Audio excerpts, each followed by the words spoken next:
Hola, ¿cómo estás?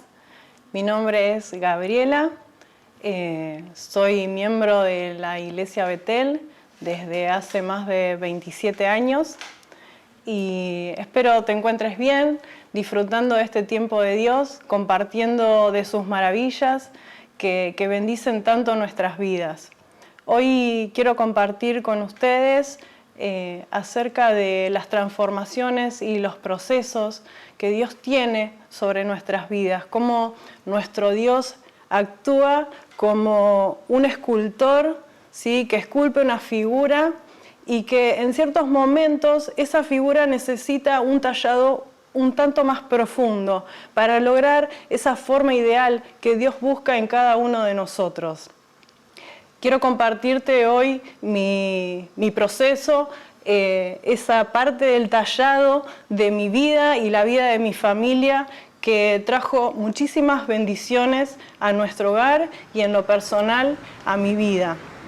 En el año 2018 me encontraba de vacaciones con mi familia en Chile, disfrutábamos de un hermoso tiempo, pero en mi corazón tenía una angustia, sentía como ciertos temores, no sabía por qué, pensaba que quizás era porque estaba en otro país, porque me sentía como desprotegida, porque no estaba en mi casa, en mi país, en las provincias donde me suelo mover. Voy a visitar a mi familia a Córdoba, tengo familia en Entre Ríos, uno se mueve en cierto ambiente y se siente seguro en ese ambiente.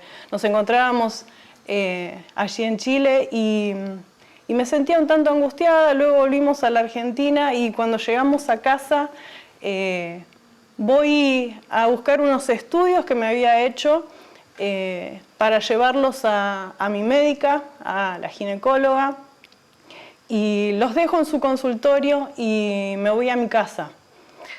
Pasados los días me llama, me manda un mensaje y me dice: vení a verme porque en los estudios salieron con algunas cuestiones y necesitamos hacer estudios más profundos. Ella no fue nada específica, pero bueno, cuando un médico te llama por teléfono y te dice vení a verme, evidentemente algunas alarmas en tu vida se empiezan a encender.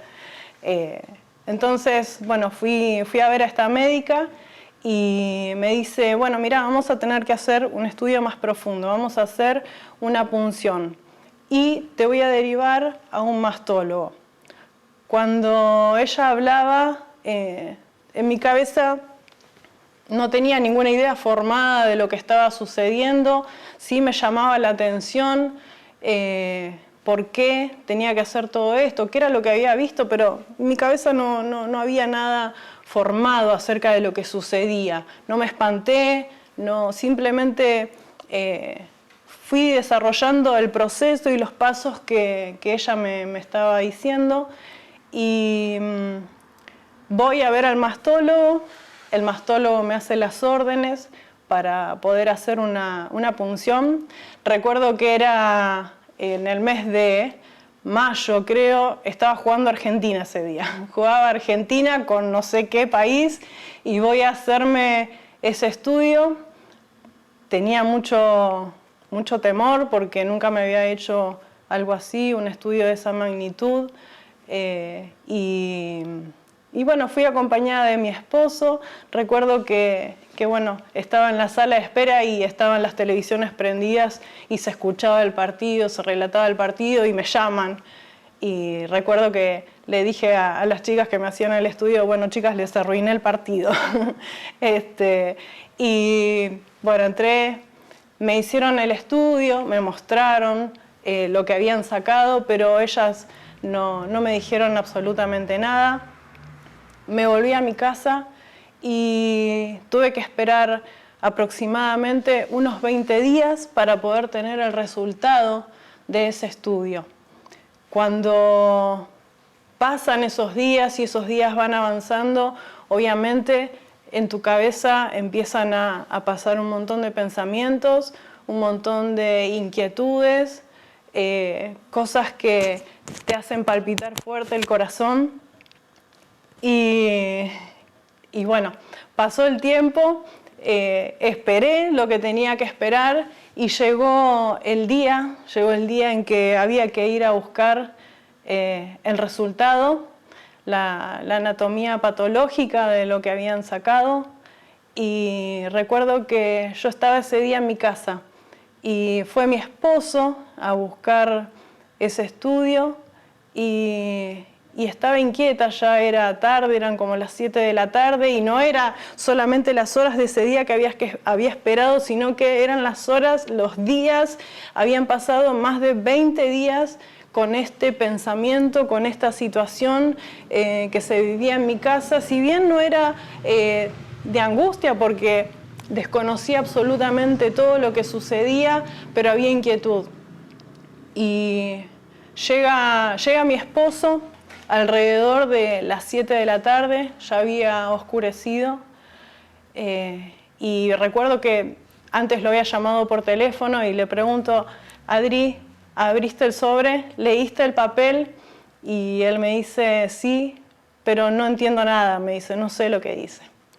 Ok, dije, bueno, cuando llegué a casa, yo estaba sentada en la oficina, estaba trabajando y nos estábamos preparando porque también venía un matrimonio a nuestra casa a charlar y recuerdo que llega él media hora antes que el matrimonio y me entrega el papel y bueno, los nervios de ese momento, ¿no?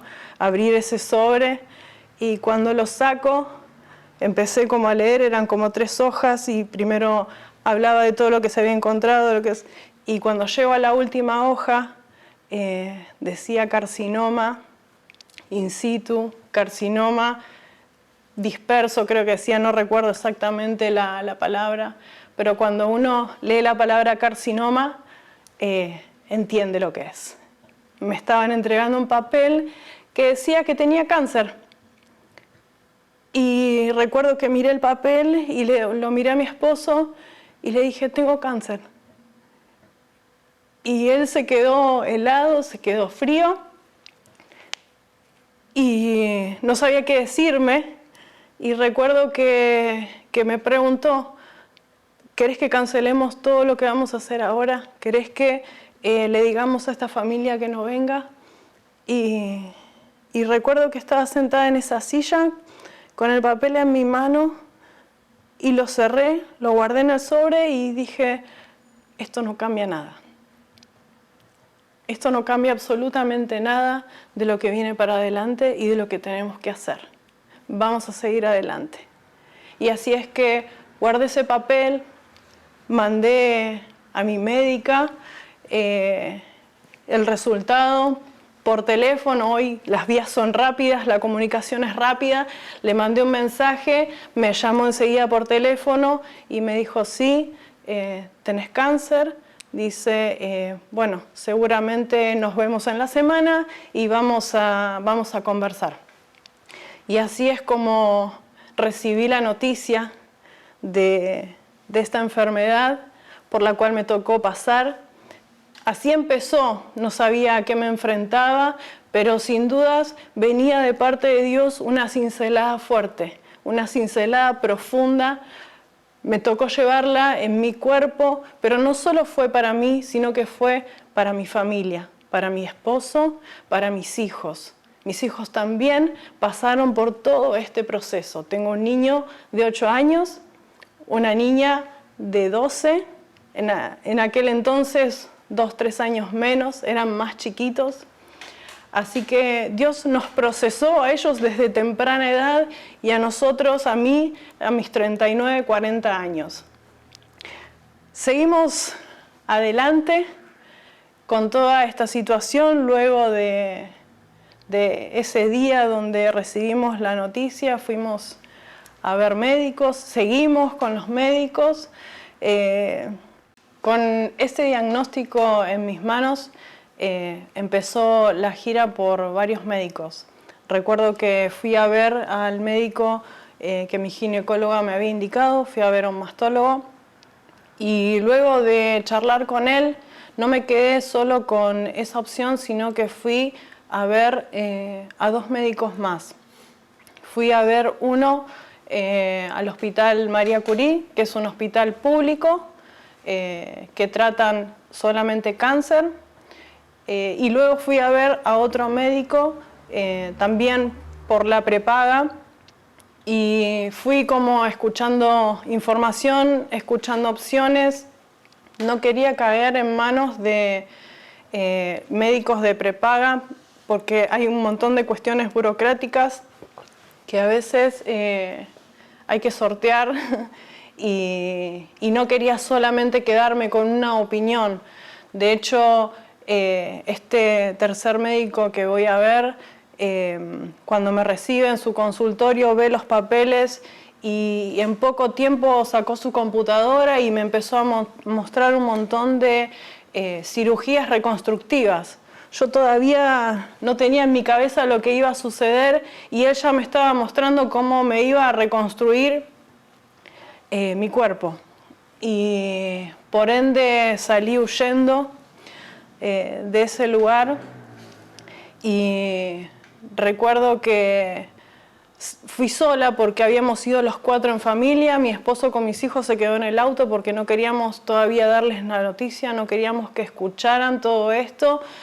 Y cuando bajo, me siento en el auto y arrancamos. Mis hijos estaban atrás y recuerdo que se me empezaron a caer las lágrimas fuertemente porque cuando me senté en la mesa de ese consultorio, el médico me dijo que de acuerdo a lo que tenía, de acuerdo a las imágenes que veía, iban a tener que extirpar absolutamente toda la mama, todo el pecho. No había nada que hacer, sino que me iba a quedar sin esa parte y iba solamente a quedar una costura. Para una mujer, que te den esta información es sumamente fuerte porque toca tu feminidad, toca tu aspecto físico, siendo una mujer joven, saber que vas a perder una parte de tu cuerpo y que esa parte es una parte visible, es muy duro. Y recuerdo que salí muy mal de ese consultorio y me fui y empecé a llorar y en silencio porque atrás iban mis hijos. Y lloraba y se me caían las lágrimas y recuerdo que pasamos por una heladería y mi esposo paró y sacó a los chicos del auto, los llevó a tomar un helado y ellos preguntaban, ¿y mamá no viene? Y me quedé en el auto, no podía ni hablar, no podía decir nada y todavía no era el momento de hablar con ellos porque no teníamos toda la información clara. Eso fue otro punto muy difícil, otra parte muy difícil, el poder transmitir esta información. Ya estaba establecido que tenía cáncer, que me tenía que operar, que iba a pasar por una operación que no era simple. Había que seguir haciendo estudios para ver si iba a ser solamente una mama o iban a ser las dos, si iba a ser una mastectomía completa. Así que todavía no era momento de hablar con ellos y también era muy difícil compartirlo en la iglesia. Sabemos que nuestros hermanos nos aman, que nuestra familia nos ama y transmitirles que estaba sucediendo esto no era fácil, no era nada fácil. De hecho, quisimos guardarlos y por un tiempo no decirlo hasta que no estuviera más claro y más avanzado. Y hasta que en cierto momento entendimos de que necesitábamos de las oraciones, necesitábamos del cuerpo de Cristo, necesitábamos que estuvieran orando por nosotros, que nos estuvieran acompañando, dejar entrar a la familia de Dios a toda esta situación que estaba sucediendo en nuestras vidas. Fue un tiempo difícil, fue difícil sentarse a charlar con mis hijos. El más pequeño lo resolvimos sencillo, él no estaba entendiendo demasiado lo que pasaba, pero le dijimos que estaba enferma y que bueno, iba a tener que operarme, pero a mi hija mayor tuvimos que explicarle un poco más porque ella ya entendía otras cosas, por ende decidimos hablar un poco más profundo y luego compartimos con la congregación lo que sucedía. Y la verdad es que fue de mucha bendición poder hablar con nuestros hermanos, poder contarles, poder compartir, porque recibimos el amor de la congregación, recibimos las oraciones, recibimos el abrazo, la contención. Fue un tiempo extraordinario donde Dios nos mostró lo que significa el cuerpo de Cristo para cada uno de nosotros, lo que implica el tener un hermano que está codo a codo con nosotros en todo tiempo, en buenos tiempos y en malos tiempos. Así que el 28 de agosto de 2018 llegó el día de la operación.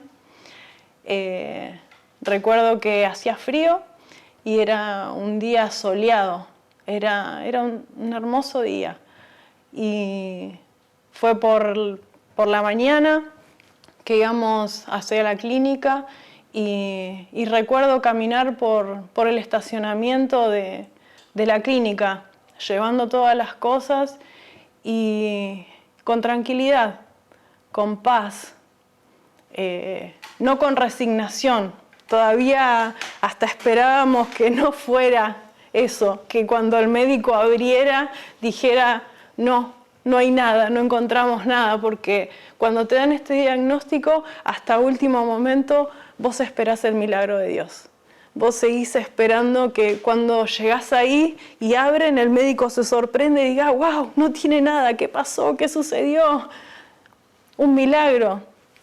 Nosotros esperábamos eso. De hecho, muchas veces en las consultas habíamos testificado a los médicos que nosotros éramos hijos de Dios, que éramos cristianos, que teníamos fe, que sabíamos que Dios podía sanarme en el medio del proceso. Por eso pedimos un montón de estudios antes de llegar a la operación, antes de que me abrieran, antes de que me saquen todo lo que me tenían que sacar. Nos hicimos hacer un montón de estudios, siempre esperando que Dios hiciera el milagro.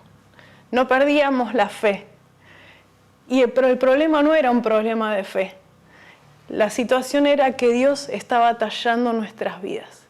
Dios nos estaba modelando. Y era un proceso que íbamos a vivir, que mi familia tenía que vivir.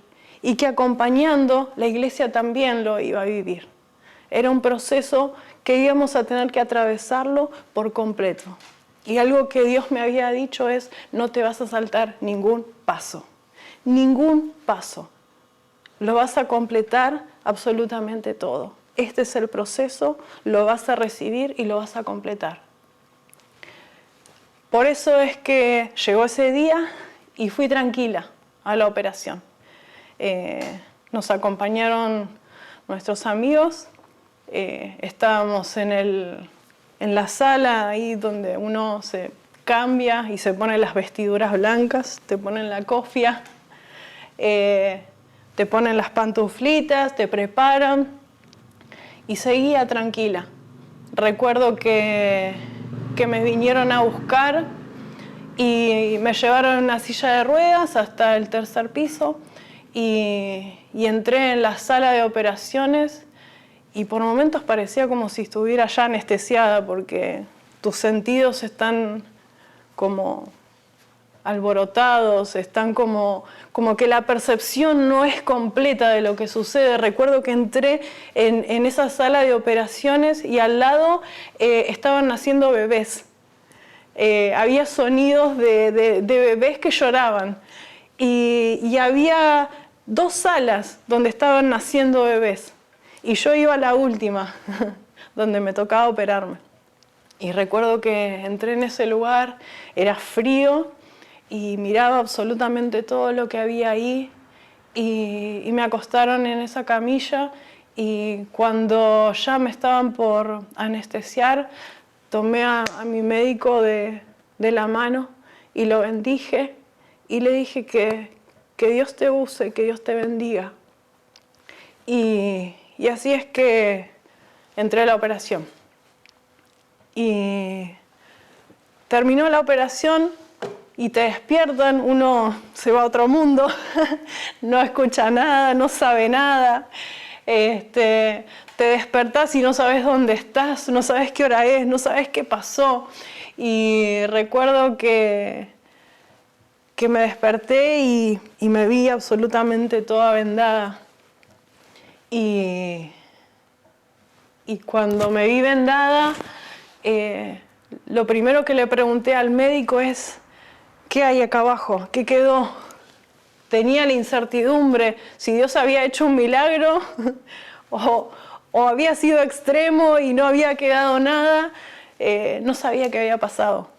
Y mi médico me dijo, quédate tranquila, está todo bien. Me habían sacado la mama, pero bueno, había quedado lo que se llama la bolsa mamaria. Me habían hecho una semi-reconstrucción, así que estéticamente no había quedado tan mal, pero había sufrido la extirpación de una mama y es una operación dolorosa. Me llevó varios meses de recuperación, aproximadamente 2, hasta que pude restablecerme y volver a retomar mi vida. Y aparentemente, por las charlas que yo venía teniendo con el médico, no iba a tener que hacerme ningún otro tratamiento, así que estaba sumamente feliz.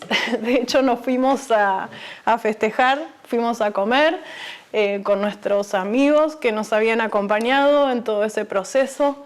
Y no voy a nombrar a ninguno porque son muchos y no quiero dejar a nadie afuera. Mi familia en Cristo es sumamente grande, es muy rica y abarca no solo los que están en mi congregación, sino en muchas otras. Es por eso que no nombro a ninguno, pero nos acompañaron mucho y de muy cerca. Y recuerdo que salimos a festejar porque supuestamente no iba a tener que hacer ningún tratamiento, y cuando hablo de ningún tratamiento hablo de quimioterapia.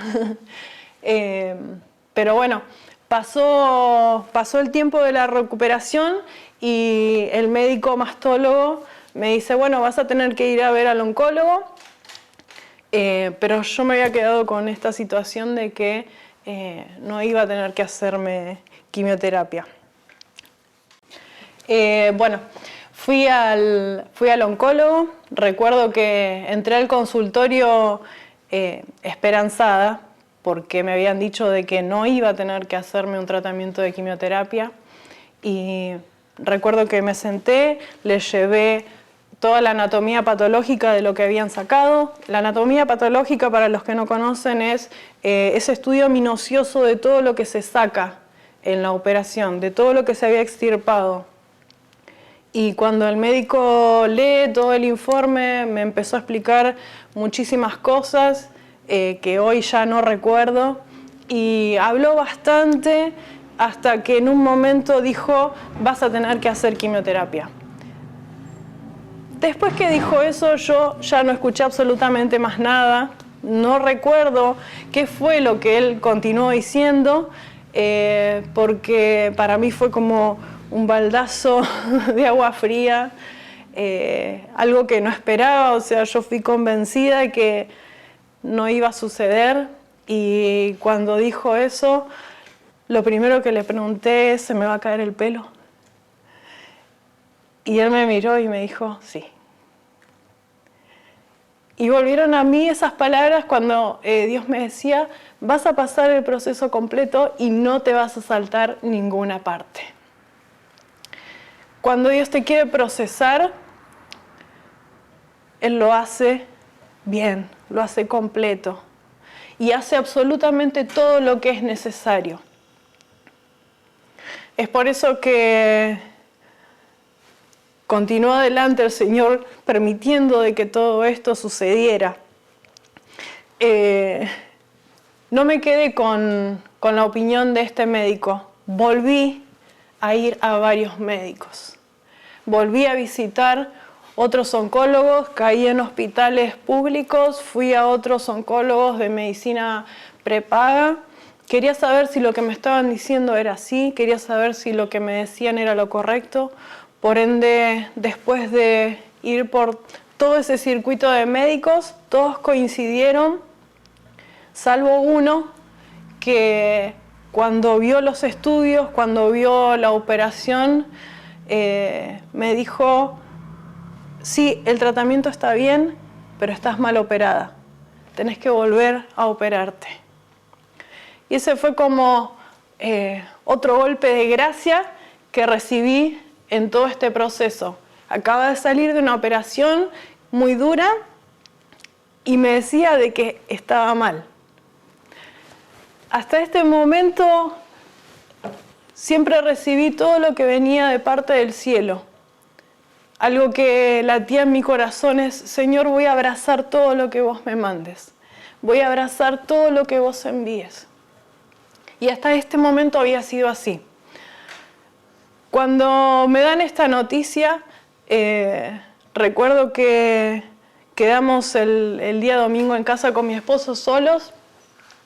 Y como veníamos de todas estas situaciones complejas, más trabajo, más los chicos, ¿no? Porque, o sea, en toda esta situación no es que tu vida queda desdoblada y solamente estás en esto, no, estás en esto junto con todo lo otro, ¿no? Que uno hace, trabaja, los niños, la casa. Y bueno, ese fin de semana recuerdo que mis hijos estaban en casas de amigos porque también tratábamos de que ellos estuvieran en otros ambientes, para alivianarles un poco la carga. Y ese fin de semana estaban los dos compartiendo con hermanos de la iglesia y quedamos con mi esposo solos en casa. Y recuerdo que nos levantamos y empezamos a discutir porque la casa estaba sucia y yo quería limpiar y él no tenía ganas y estábamos como los dos exasperados. Y recuerdo que agarré la escoba y me puse a limpiar y habíamos discutido y en un momento me puse a llorar mucho, muy fuerte, como nunca antes. Nunca me había quejado delante de Dios por todo lo que estaba pasando, pero ese día le dije: Señor, yo no me quiero volver a operar. Y recuerdo que lloraba y gritaba y decía: Señor, yo no me quiero volver a operar y no me quiero hacer quimioterapia. Yo no quiero pasar por quimioterapia, no quiero quedarme pelada, no quiero operarme nuevamente, no quiero. Y grité muy fuerte y recuerdo que ese día grité tan fuerte y lloraba tan desesperadamente que me quedaba sin aire. Y vino mi esposo y me abrazó y lloramos mucho juntos y fue la única vez que yo me quejé de esta situación. Y recuerdo que ese día hubo un clamor intenso delante de Dios, un clamor muy profundo, y Dios me concedió el no ser operada otra vez. Los médicos se comunicaron, se pusieron de acuerdo y entendieron de que las cosas estaban bien hechas y no tuve que operarme, pero había sido un golpe fuerte, un golpe duro de soportar. Veníamos de un proceso atrás del otro y ese día es como que dije: basta. Dije: Señor, por favor. Y en su misericordia me concedió el no volver a ser operada. Pero tuve que avanzar con el tratamiento, con la quimioterapia. Y recuerdo que antes de llegar a la quimio tuvimos que hacer más estudios, hubo que hacer tomografías, resonancias. Básicamente lo que buscan es cáncer en otro lado. Y también ahí estuvo mi familia, mi esposo, mi familia en Cristo, que me acompañaron a hacer esos estudios. la búsqueda de los resultados de los estudios es una prueba, siempre es una prueba nueva. Y en ese momento, gracias a Dios, bueno, no había en otro lado, ya no había cáncer en otro lado, así que era un alivio saber que ya me habían operado, me habían sacado todo lo que había. Si bien había perdido una parte de mi cuerpo, también era un alivio el saber que ya no estaba. Pero había que hacer el tratamiento. Y bueno, cuando comenzó el tratamiento, recuerdo que el médico me dice, mirá, me dice, hay una chica que se atiende conmigo, dice que hace unos cascos fríos que le ayudaron bastante a no perder el pelo. Hasta el momento este asunto de perder el pelo era como algo muy importante. Obviamente no sabía todo lo que venía después, ¿no? Después de todo el tratamiento, el tema de la pérdida del pelo es como una anécdota. Es como lo menos de todo lo que sucede. Y bueno, recuerdo que nos abocamos a esto de tener que armar esos cascos. Se hacen unos cascos con los geles que uno se pone para los golpes, ¿sí? Se forman unos cascos, como 7 u 8, y te lo vas poniendo eso congelado en la cabeza media hora antes de que empiece la quimio. Uno se coloca el casco, se enfría todo el cuero cabelludo. Esto hace que la sangre no circule y la quimio no pase por la cabeza, por ende no perdés el pelo. Hay gente que le da mayor resultado, hay gente que le da menos. Yo no quedé pelada del todo, pero me faltó bastante pelo. Y es un tratamiento muy duro, porque ese casco congelado en la cabeza lo tenés que mantener durante 4 horas y produce dolor, duele mucho. Duele, me acuerdo que se me habían quemado las orejas del frío. Y bueno, pero era como una necesidad de resguardar algo de mi persona, aunque sea a través de eso. Y bueno, y avanzamos con la quimioterapia. La primer sesión parecía que no había pasado nada, parecía que estaba bien. Al otro día me moví normalmente, dije, bueno, si esto es así, está genial, vamos bien. Pero al otro día parecía que me hubiera explotado una bomba adentro. Terminé súper descompuesta y esa descompostura duraba como 4 o 5 días. Es como un gran ataque al hígado, náuseas, mucha debilidad. Y luego, bueno, uno se va recuperando. Las quimios son cada 20 días. Las más fuertes fueron 4, luego vinieron 12 quimios más, así que el proceso en total duró aproximadamente 6 o 8 meses. Es bastante largo, así que no parece tanto, pero como es tan duro, sí es muy largo. Y la iglesia en ese momento nos acompañaba.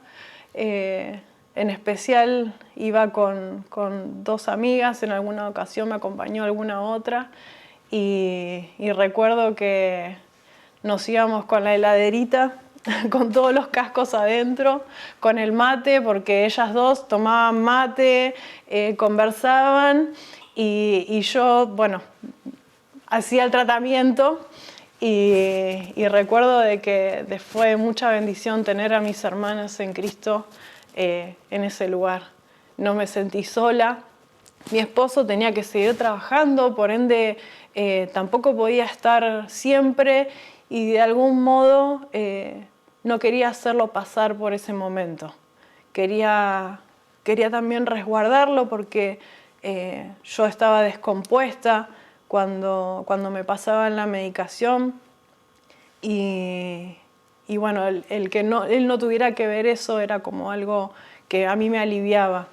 Y mis amigas estuvieron allí, mis hermanas me acompañaron, me ponían los cascos, ellas les tocaba el manipular los cascos helados y sufrían porque las manos les quedaban rojas. Me ponían los cascos, me despertaban cada media hora porque después ya me daban una medicación para dormirme, para que no sufriera tanto ese proceso. Y ellas me despertaban, me cambiaban los cascos, ponían otro, cada media hora me los tenía que cambiar y se ocupaban de todas esas cosas. Uno de los días de la quimio, cuando hubo ese recambio de medicación, me habían dicho, bueno, come bien, come bien porque necesitas fortalecer tu cuerpo. Y recuerdo de que me había hecho una comida sumamente potentosa, había comido lentejas con brócoli y nada, después en el medio del tratamiento me descompuse y ellas tuvieron que ayudarme en esa situación y yo las miraba y decía, Señor, gracias, porque en los momentos de más feos, esos momentos donde el ser humano pasa por esas miserias, yo no estaba sola, estaba acompañada. Y recuerdo que fue de mucha bendición tenerlas ahí.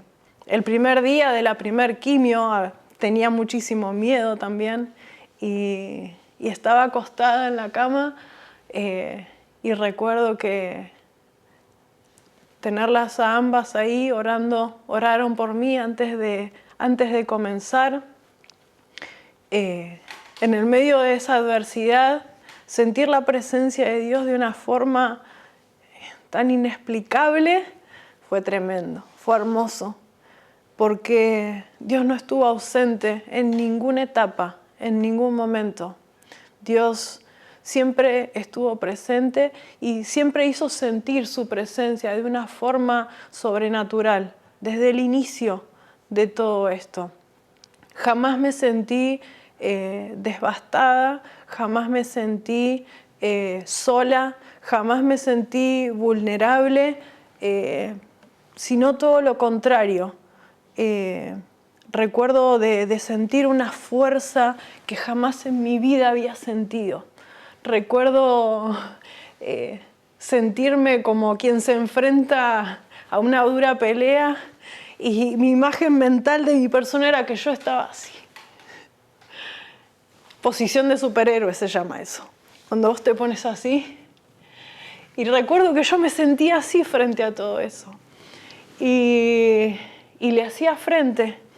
Y por ahí la gente me decía, qué fuerte que sos, o cómo. Y la realidad es que cuando hablo de todas esas maravillas y de la forma en que enfrentamos mi familia y yo todo esto, jamás hablo de mi persona. Jamás hablo de mí. Lo pronuncio como si fuera yo, pero jamás hablo de mí. Siempre hablo de Jesús. Siempre hablo de este Cristo vivo que mora dentro nuestro y que tiene planes perfectos, que obra en nuestras vidas y que no nos mete en procesos sin su ayuda, sin sus fuerzas, sin prepararnos para lo que viene. Jesús me había preparado para vivir esta transformación, para vivir esta cincelada de parte suya para mi familia y para mí.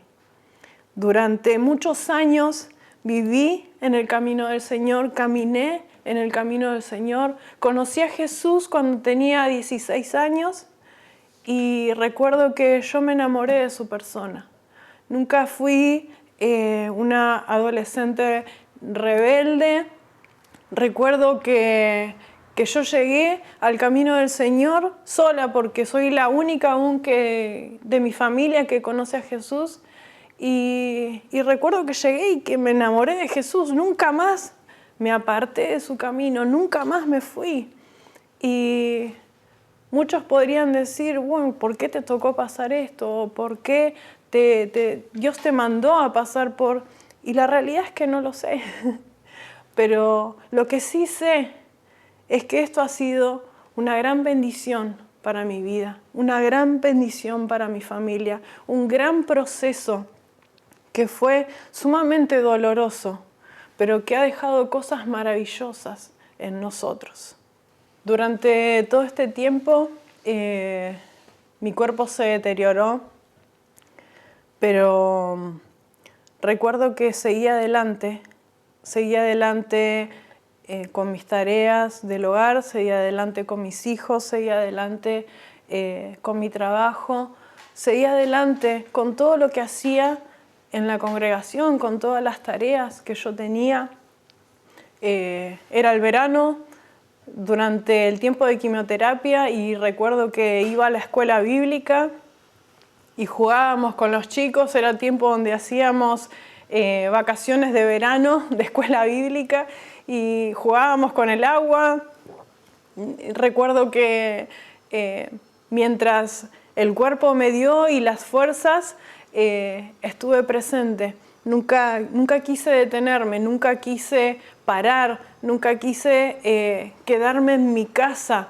Si bien veía que me iba deteriorando en fuerzas, mi aspecto iba cambiando. Hasta 2 meses antes de terminar con las quimios, yo seguí haciendo todo lo que hacía. Si hay algo que había determinado, era que esto no me iba a detener. No sabía lo que iba a pasar, porque uno no sabe lo que va a pasar, no sabía hasta dónde esto iba a llegar, no sabía dónde terminaba esto, pero sí sabía que mientras Dios me lo permitiera, yo iba a seguir adelante y que esto no me iba a detener, porque me sentía con fuerzas. Si bien mi cuerpo estaba debilitado, mi espíritu estaba sumamente fuerte. Y no me quedé, nunca me quedé. Dios me dio las fuerzas para seguir adelante. Jamás determiné de que me iba a quedar acariciando mi enfermedad. Nunca me iba a quedar sentada en mi casa, por más que no me sintiera del todo bien, mientras tuve fuerzas, seguí adelante. Y llegó el momento donde sí, verdaderamente ya estaba muy deteriorada. Me había quedado bastante pelada, no del todo. Mi cara estaba muy manchada, porque en medio del tratamiento se me ocurrió hacerme una limpieza de cutis y la piel estaba deteriorada y me dio el sol y me quedó la cara toda manchada. Esas tonterías que uno hace en esos momentos en búsqueda de la belleza, en un momento donde no era necesario. Pero bueno, cuando ya estuve en esa condición, decidí quedarme en casa, y recuerdo que estuve aproximadamente 2 o 3 meses sin congregarme, sin salir, porque mi aspecto era muy fuerte. Era muy fuerte ver cómo había quedado después de todo ese proceso. No quería entristecer a la iglesia, no quería entristecer a mis hermanos. Los que estaban más cerca sí venían, me veían, no tanto en un momento porque yo no tenía muchas fuerzas para levantarme, estaba en cama, pero en cuanto pude, volví a levantarme y volví a salir adelante, pero tuve un tiempo donde me tuve que guardar, donde entendía de que debía parar. Y es ese tiempo donde Dios te permite como empezar a procesar información de todo lo que estaba pasando, de todo lo que estaba viviendo. Mi cuerpo estaba deteriorado, pero hay algo que sucedía y era maravilloso, era que mi espíritu estaba ardiendo tremendamente, como nunca antes. Recuerdo que todo ese tiempo y todo ese proceso fue un tiempo de mucha oración, un tiempo de mucho clamor, un tiempo de ayuno profundo. Ayunábamos 3 veces por semana con mi esposo, durante mucho tiempo lo hicimos como nunca antes. Hay momentos en nuestra vida donde oramos, donde tenemos comunión con Dios, y hay momentos donde clamamos. Hay momentos donde nos desparramamos delante de su presencia y entendemos que la única soga que nos puede sostener es su persona y es su presencia. Y vivimos en medio de este proceso momentos maravillosos. Recuerdo momentos muy, muy hermosos, revelaciones de Dios que jamás en mi vida imaginé poder ver y poder entender. Recuerdo una mañana que nos levantamos y estábamos desayunando, y recuerdo que viene mi esposo porque me hace mate en la cama, y siempre que charlamos con algunos jóvenes que todavía están en búsqueda, siempre les digo, no busquen menos que eso. No busquen menos que lo que Dios quiera darles. Porque en el día de la adversidad van a querer a alguien que esté a la altura de lo que está sucediendo y que se quede firme, parado al lado de ustedes y no salga corriendo por el miedo.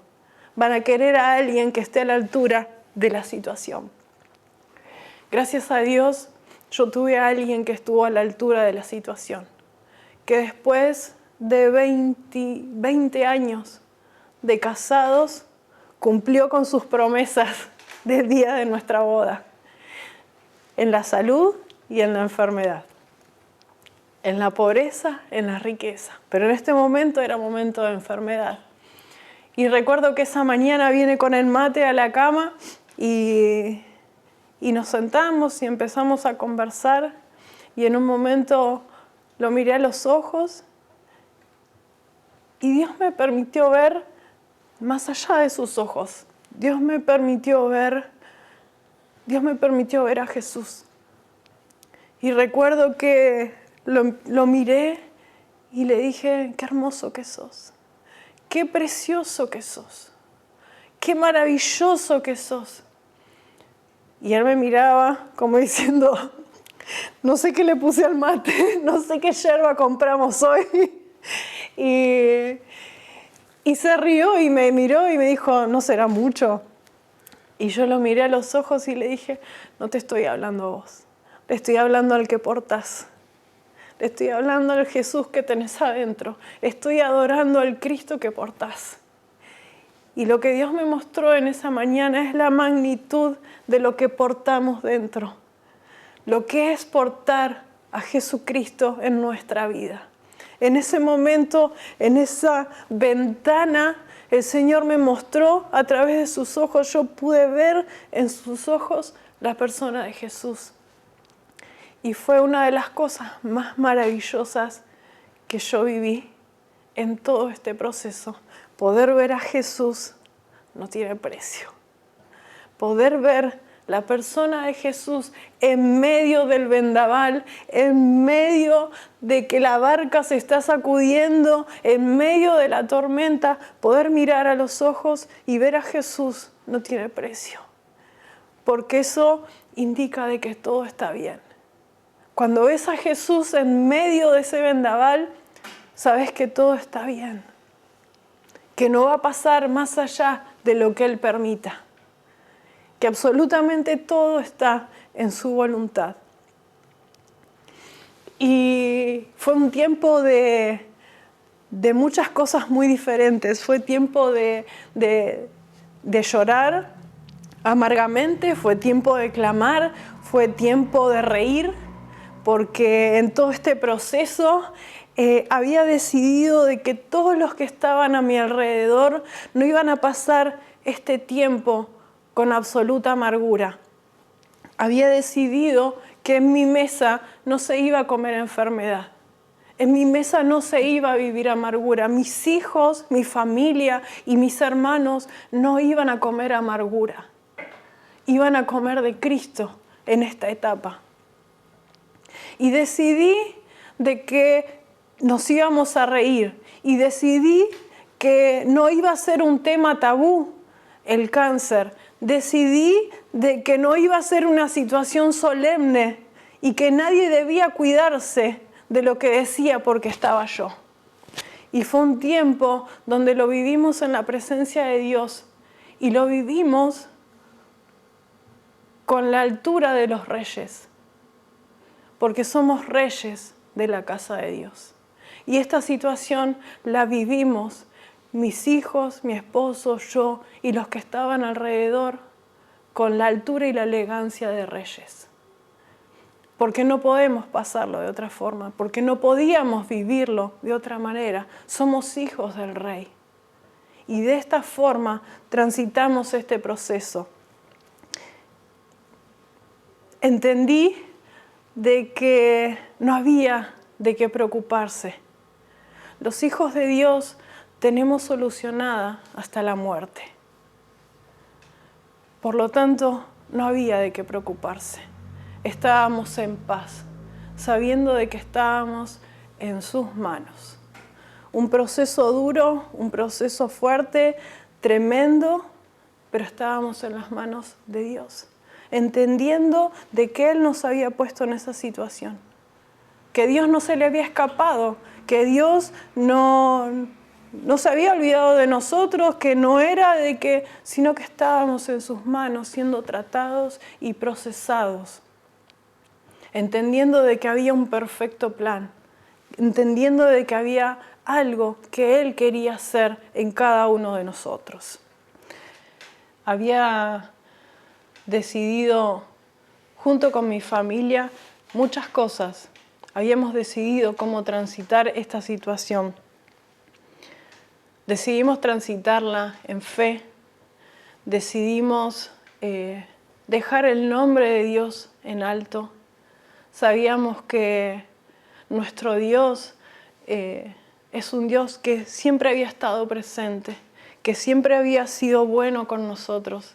Algo que siempre transmitíamos es, Dios nos ha tratado con dulzura, Dios nos ha tratado con amor.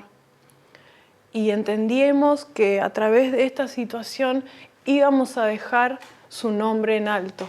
No podíamos avergonzar su nombre de ninguna manera, porque Él siempre había cuidado de nosotros, siempre había sido fiel y que nunca estuvimos solos. Este trato fue una tormenta recia que arrasó con absolutamente muchísimas cosas de nuestra vida, como cuando un tsunami pasa por una ciudad y se lleva muchas cosas. Pero hay algo que no pudo mover de nosotros y son esos cimientos fuertes que habían sido plantados durante muchísimos años. Todo aquello que el Señor había puesto en nuestras vidas, todas esas enseñanzas, esa carga espiritual que había en nosotros, todo eso no había sido movido. Habían sido movidas muchas cosas, absolutamente muchas cosas, pero el cimiento estaba ahí. Ese cimiento donde Dios quería proyectar nuevas cosas, donde Dios iba a esculpir esa nueva obra, donde Dios iba a perfeccionar eso que Él ya tenía pensado en su cabeza. El proceso más duro ya había terminado. Mi cuerpo se iba recuperando y mi espíritu seguía ardiente. Pero luego de todo esto, de todo este vendaval, Dios nos hizo pasar por otra etapa, por una etapa nueva. Una etapa que aún no termina, porque el proceso había sido duro y el dolor deja cicatrices en el corazón, deja cicatrices en el alma, y si bien el espíritu está fuerte, está lleno de su presencia, el alma está marcada. La mente, el corazón están marcados y necesitan ser restituidos, necesitan ser sanados. Cada vez que voy a buscar nuevos resultados de estudios que tengo que hacerme permanentemente, cada 6 meses, cada 3 meses, esto era una prueba de continuo.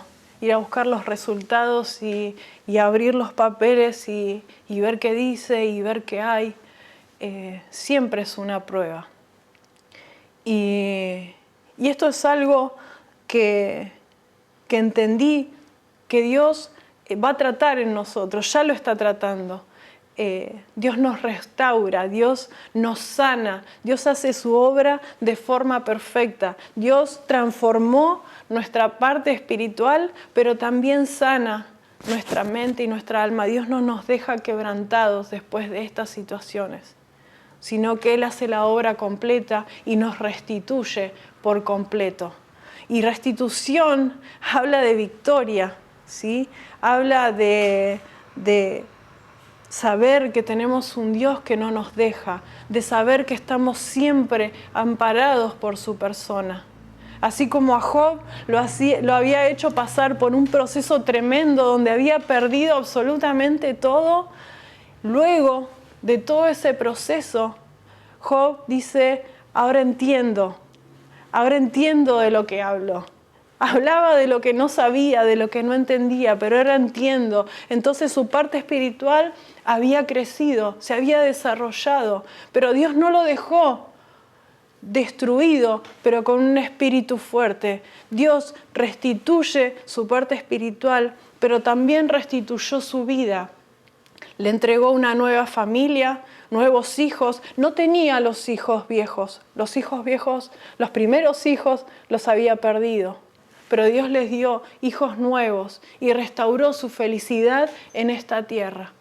Dios no dejó a un Job roto, pero fuerte espiritualmente.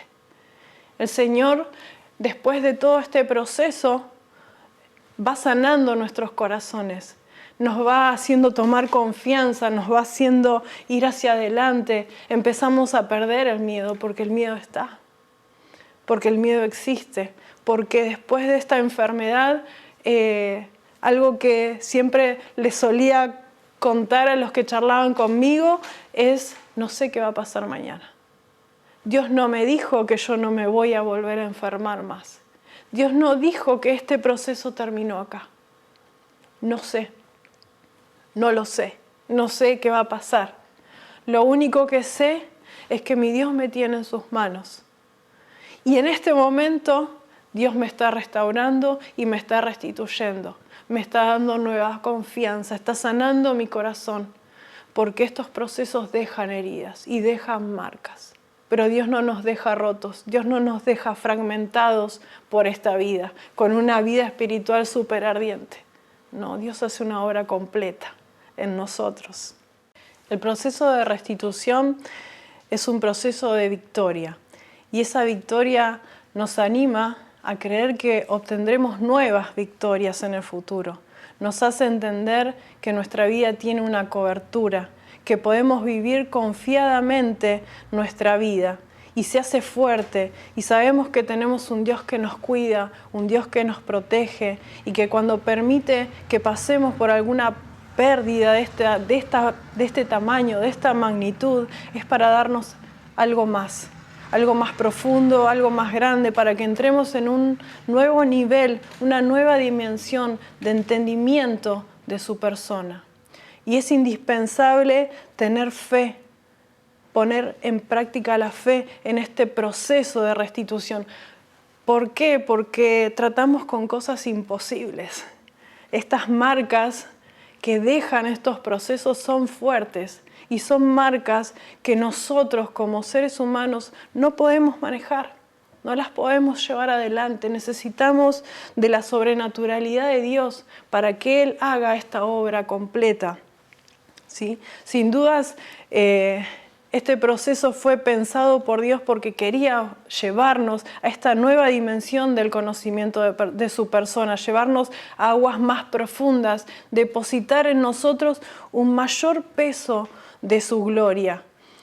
Y suena maravilloso escuchar esto, pero si hay algo que entendí es que un mayor peso de su gloria no llega de forma gratuita a nuestras vidas. Dios no es una hada madrina y que te tira mayor peso de mi gloria. No, hay que pagar un precio.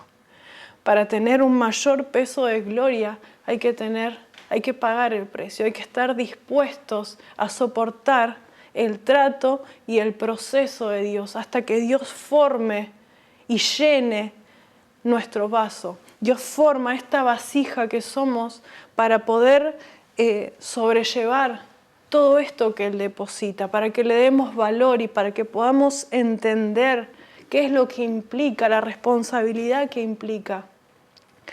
Cargar mi cruz no es un lindo versículo que hay en la Biblia. Cargar la cruz de Jesús conlleva una gran responsabilidad.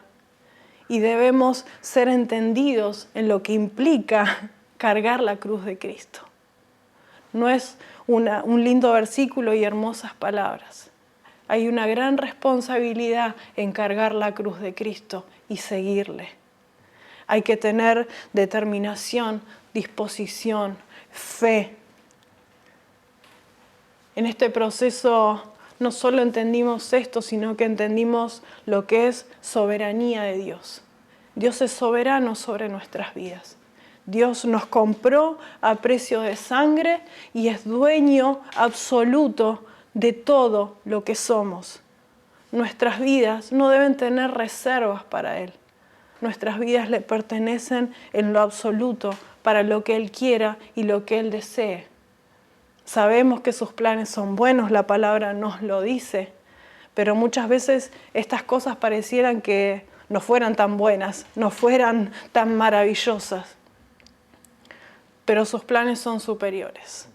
Quiero que leamos Marcos 10, 17.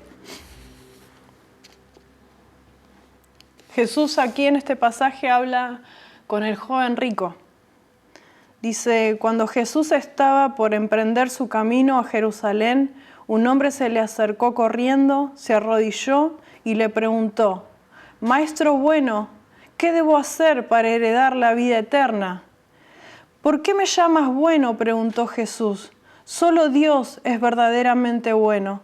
Pero para contestar tu pregunta, tú conoces los mandamientos. No cometas asesinato, no cometas adulterio, no robes, no des falso testimonio, no estafes a nadie, honra a tu padre y a tu madre». «Maestro», respondió el hombre, «he obedecido todos estos mandamientos desde que era joven». Jesús miró al hombre y sintió profundo amor por él.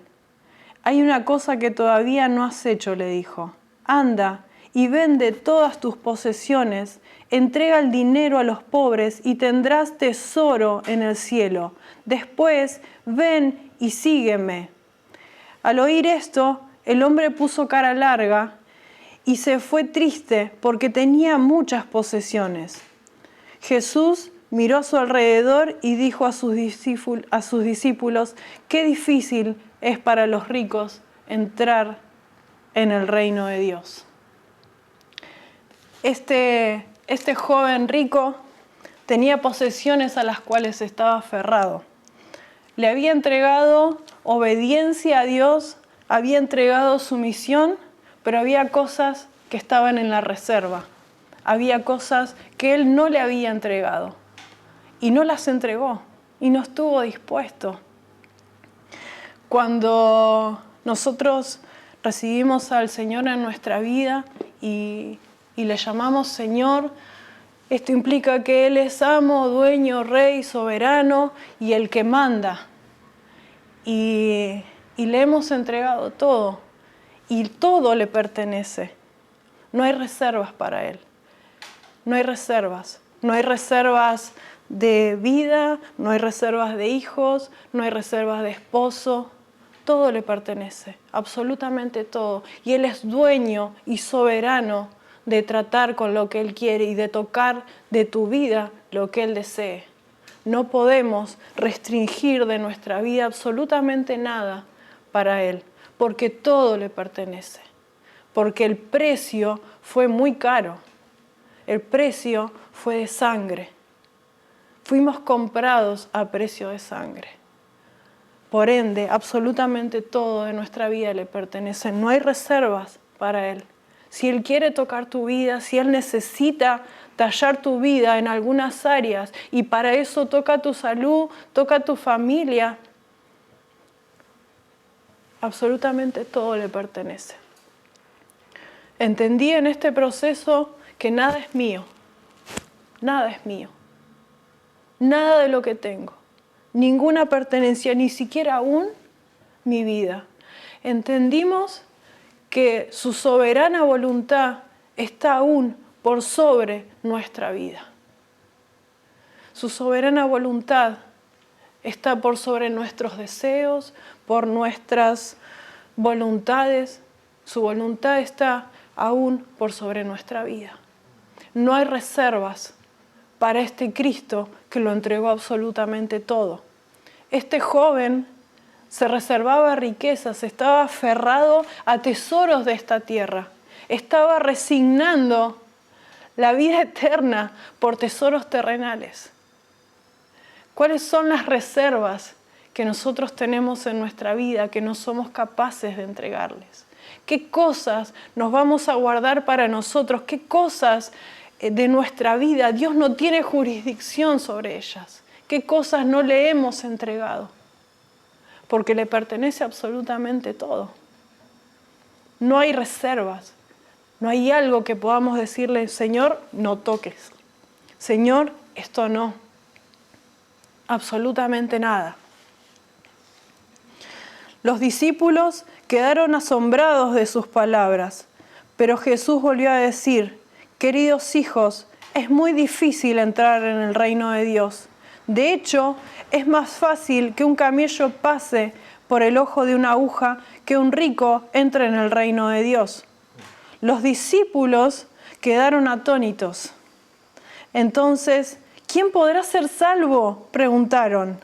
Jesús los miró fijamente y dijo, humanamente es imposible, ¿sí? Pero con Dios todo es posible. Entonces Pedro comenzó a hablar. Nosotros hemos dejado todo para seguirte, dijo. Así es, respondió Jesús, y les aseguro que todo el que haya dejado casa, o hermanos, o hermanas, o madre, o padre, o hijos, o bienes por mi causa y por la buena noticia, recibirá ahora a cambio 100 veces más el número de casas, hermanos, hermanas, madres, hijos y bienes, junto con persecución. Y en el mundo que vendrá, esa persona tendrá la vida eterna. Dios nos promete restitución. Después de darlo todo por Él, Dios no nos deja fragmentados. Dios nos promete restitución. Dios nos bendice cuando lo entregamos todo. Este joven rico no pudo abandonar sus pertenencias, no se las entregó, pero los discípulos habían entregado todo. Absolutamente todo lo que tenemos le pertenece. Y Dios no es deudor de nuestras vidas.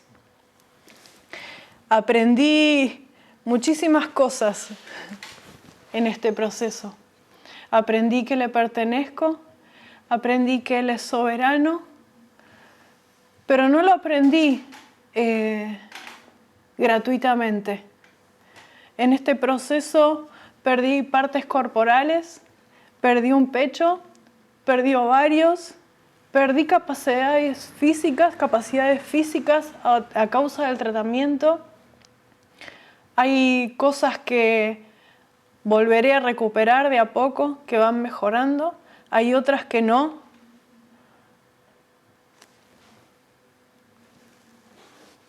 Pero aprendí que todo le pertenece y que este Dios soberano no es deudor en absolutamente nada.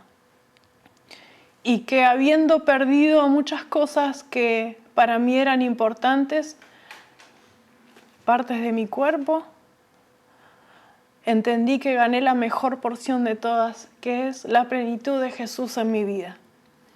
Conocer aspectos de Jesús que jamás hubiera conocido si no era a través de este proceso. Y entendí Y puedo decir que vale la pena aceptar los procesos de Dios, que vale la pena hacerse fuerte delante de esos procesos en fe, sabiendo de que el Señor nos ayuda a pasarlos, a atravesarlos, y que habiendo perdido muchas cosas terrenales, pude ganar cosas que son mucho mejores, que tienen que ver con conocer su persona, que nos vuelven más plenos, que nos enseñan y nos hacen desgustar un poquito de lo que vendrá cuando estemos en su presencia. No hay nada más maravilloso que conocer a Jesús más plenamente. Hay profundidades inmensas, hay cosas maravillosas de Jesús por conocer. Quiero dejarte el deseo de mi corazón, y es que te animes a pedirle a Dios que procese tu vida. Sé que no es fácil decirle al Señor, procesame, porque hay cosas que hay que soportar y que son sumamente difíciles, pero te aseguro que vale la pena. Esta temporada fue la mejor temporada de mi vida, la mejor temporada de mi familia. Vi cosas maravillosas, recibimos cosas hermosas de Dios, y habiendo llorado amargamente, todos dijimos, esta fue la mejor temporada de nuestra vida, porque vimos a Jesús. Mis hijos vieron a Jesús. Sé que la vida de mis hijos fueron marcadas de una manera tremenda. Sus corazones fueron marcados porque vieron cosas hermosas, vieron el amor de la iglesia, vieron el amor del cuerpo de Cristo. Aprendimos infinidad de cosas, no sé si podría transmitir todo ahora, pero hay cosas que son fundamentales. Primero, la mano de Dios, la presencia de Dios, la iglesia, el cuerpo de Cristo es sumamente hermoso. El cuerpo de Cristo es sumamente hermoso. La iglesia es sumamente importante. Mi hermano, entender que somos portadores de la persona de Jesús es tremendo. Es tremendo. Te animo a pedirle a Dios que procese su vida y que te pueda mostrar sus profundidades. Es asombroso, es maravilloso. Y conocerle cada día más es lo más apasionante que podemos vivir. Espero te bendiga este testimonio, este proceso que hubo en nosotros. Espero que haya producido en vos unas ansias de conocerle más, que espero haberte podido transmitir que los procesos de Dios son maravillosos más allá de que sean dolorosos, y de que hay mucho más por conocer de este Jesús, que es inmenso, es inmenso. Dios te bendiga.